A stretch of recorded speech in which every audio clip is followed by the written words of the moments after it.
What is up, guys? Welcome back to a fall, end of fall, basically almost winter garden palm tree update. Yes, it's been a while since I've done one of these. And I'm gonna make a full garden update one too, if you guys want to see that one of the full garden one. But this is just a palm section. I'm going to cover all the palms, just the palms. So yeah, let's get started. Not waste any of y'all's times. And sorry for the lack of uploads, by the way. It's been a struggle, man. Okay, here we got the Dwarf palmetto, also known as Sabal minor. Looks really nice, really nice. Pushing out a new frond and new spear. Looks really beautiful. We love to see it. Really green. All these palms here should be evergreen. They should survive winter, summer, all the different seasons. They should survive it. So that's good. I believe. And yeah, this Sabal miner's doing really good. They're really common around here in Houston, Texas, and I bought this one and this one for $65 off of eBay from Northeast Ohio Palms. He's a good seller. Definitely do recommend if you want to buy some palms from him. And they're really nice. It looks really good. So, and this is the other Sabal miner, Dwarf palmettos. And this one, they do look a bit different based on off the fronds. Like this one looks more like prickly and pointed, this one looks more spread out. Don't know how to describe it exactly, but they do look a bit different. But they're both Sabal miners and Dwarf palmettos. Sabal miners, the scientific name for Dwarf palmetto. And then here, this one is pushing out a new frond. Oh, a new frond, two new spears. This frond right here, and then a spear right here below it. So pushing out a lot of new growth. We love to see that. Yeah, these are the two Sabal miners in this garden, and they both look amazing. So we love to see that.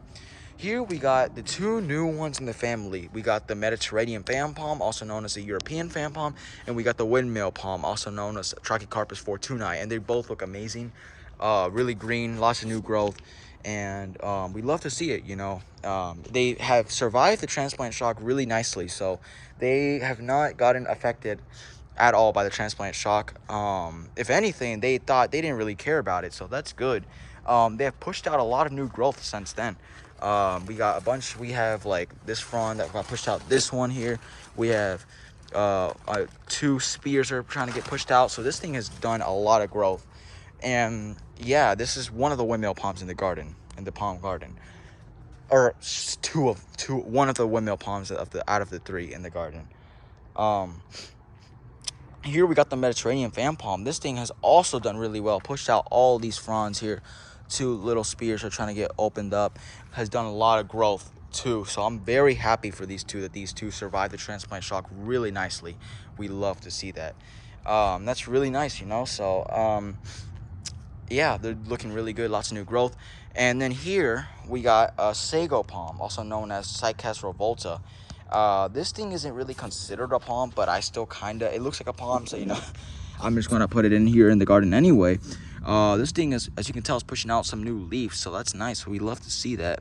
These leaves, what is interesting is these are a little more like floppy and they're not as stiff as like the older leaves. These can prickle and hurt you if you like touch them too fast or mess with them too much. They could actually hurt you out. But these over here are so soft and it's nice to touch. You don't get stabbed by the leaves or anything. These can actually stab you if you don't be careful. But yeah, it's pushed out some new growth. It's very slow grower, at least this one is. But yeah, I'm happy it pushed out something. At the end of the year, it's really nice. Pushed out some growth, looking really I won't say really good because it doesn't look the best right now, but I'm sure in a couple of months, maybe a year, it'll look a lot better. So that's good. Here we got I already went this over Sabal minor. I already went over this one. Here we got the windmill palm, another windmill palm, the second windmill palm out of the three. This one was costing me $200, while this one costed me $60. Why? Because I got this one from Moon Valley Nurseries, and I got this one from the Houston Garden Centers. Not only that, the Houston Garden Centers had a discount. This one was originally like 120 or something, but I got it for 60 since the price was half off. So that was nice. This one was 200, and it's literally like half the size of this one. Like, you guys can tell there's a pretty decent size difference between these two windmills. This one's a lot healthier, or looks a lot more greener, and lots of more foliage than this one. But this one also looks really nice, pushing out a lot of new fronds. Can't go wrong with that. It's pushing out this spear right here. The camera will concentrate. Pushing out this spear right here, another spear over there, down here. And then these fronds over here that have been pushing out for a while now. So that's nice. It's actually pushing out some growth. We love to see that. But yeah, 2 windmill palms out of the 3 in this garden. And then let's move over here. They both look really nice. Here we got the Aloe vera, which also looks pretty nice. It hasn't done much. I mean, no, actually it has. It's produced some pops on the sides of it. Now I see it. And then it has pushed out some decent amount of growth. Even though I know it's a palm garden, but we still. It was at first it was supposed to be a tropical garden. We planted a cactus or something here, or some cacti here, and it died in the winter. Surprisingly, this one didn't die in the winter, the Aloe vera, but it's here pushing out new growth. You know, looks really nice, so that's great. And it's pushed out a lot of new growth, and it's green, so the basketball also hasn't hit it often, so it's been growing really well. Here we got the Sabal palmetto. This thing is my favorite palm in the garden. Looks really beautiful, really nice. You know, you can't go wrong with it. Looks really nice. Just look at this thing. Lots of foliage, lots of greenage, really nice. It's my favorite palm in the garden just because how big and beautiful it is. You know, like look at the wicked. You could tell by it's a Sabal palm by the wicked curves. It's different from the Sabal minor because these minor ones, these Sabal minors, they grow way smaller, and this one grows up to like, I don't know, maybe like 20 feet maybe. These are not as tall as the Washingtonias, but this one can grow really tall around here. Depends, like 10 to like 20 feet, maybe more. Depends. While these can grow to like 5 feet maybe, like maybe a little more, I don't know. But around, it's a pretty big difference. The fronds, you could tell by the fronds, is a pretty decent difference. And if we go back here, you can tell it's pushing out a lot of new growth, a new frond, and then new spears. It's opening up a lot of new growth, so we love to see that.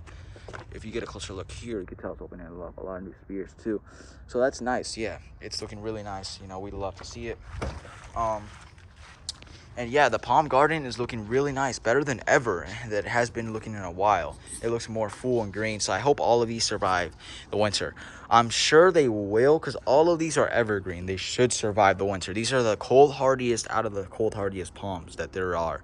The most beautiful cold hardy palms that there are. The ones I'm confident they'll survive are the windmills, the sables, the windmills, the sables, and then the Sago palm. Those are the ones that should survive. That I think the Mediterranean should survive as well. I'm pretty sure it should. But yeah, that's really it for this section. Now we have a new section that I'm about to show you guys. Okay. And or not a new section, just this extra last one, which is another windmill palm. The 3rd out of the 3. I wouldn't say in the gardens is out of the garden, but the 3rd out of the 3 windmill palms I have in total. This one looks really nice. As you can tell, I'm a big fan of windmill palms because I literally have 3 of them. 2 in that garden and 1 right here. So this one looks really nice. It's all by itself, which is also like pretty nice because it has to like space to grow and stuff. Has a really nice curve on the trunk that I kind of like. I'm not gonna lie, it looks really nice.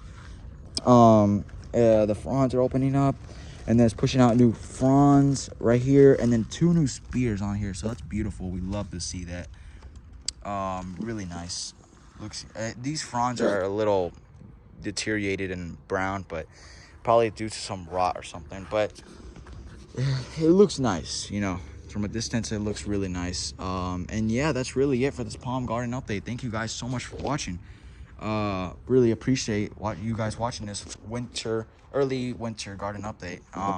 This is how the palms look like before winter, so we're gonna see how they look like during winter and after winter, but this is how they look like before winter, and they look really nice. So I'm sure all of these should survive, like no problem. But yeah, we're gonna see. There's only one way to find out. But thank you guys so much for watching, and see you guys in the next one. Bye.